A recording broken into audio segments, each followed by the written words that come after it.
Bonjour chers frères et sœurs de l'église de l'Île-Jésus, nous sommes aujourd'hui le mercredi 30 juin 2021 et nous continuons notre lecture dans le livre des Proverbes au chapitre 27. Ne te vante pas de ce que tu feras demain, car tu ne sais pas même ce qui arrivera aujourd'hui. Que ta bouche ne chante pas tes louanges, laisse aux autres le soin de le faire. Ou que ce ne soit pas toi, mais quelqu'un d'autre qui fasse ton éloge. La pierre est lourde et le sable pesant, mais l'irritation causée par l'insensé est plus lourde que ces deux ensemble.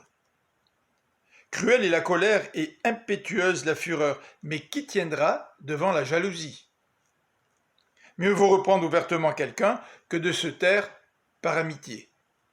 Un ami qui vous blesse vous prouve par là sa fidélité, mais un ennemi multiplie les embrassades.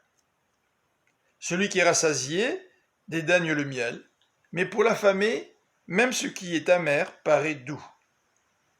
L'homme qui erre loin de son pays est comme un oiseau errant loin de son nid.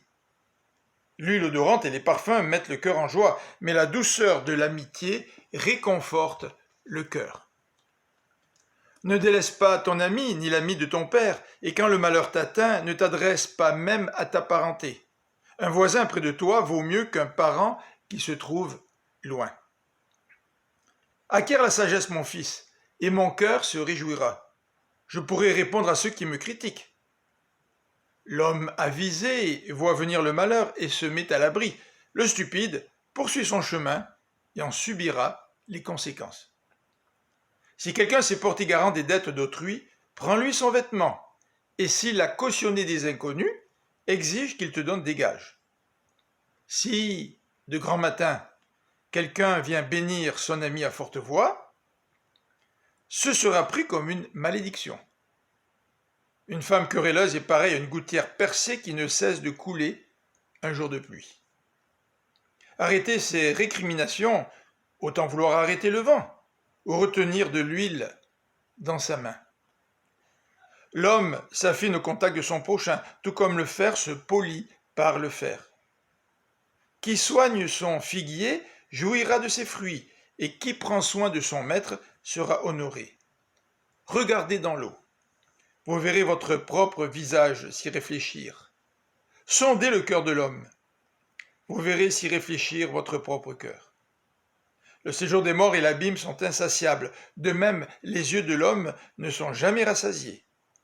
Le creuset épure l'argent et le four l'or. Mais on juge l'homme d'après sa réputation.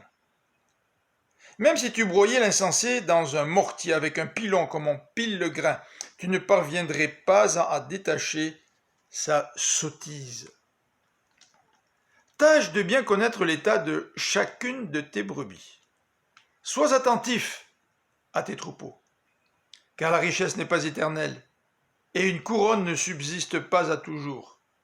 Quand tu auras récolté le foin, pendant que pousse le regain, et que l'herbe des montagnes est recueillie, des moutons te fourniront de quoi te vêtir, et des boucs serviront à te payer un champ. Le lait des chèvres suffira à ta nourriture, à celle de ta famille, et à l'entretien de tes servantes. Demain, c'est la fête du Canada. Nous prendrons donc congé. Je vous donne rendez-vous vendredi. À bientôt, que Dieu vous bénisse.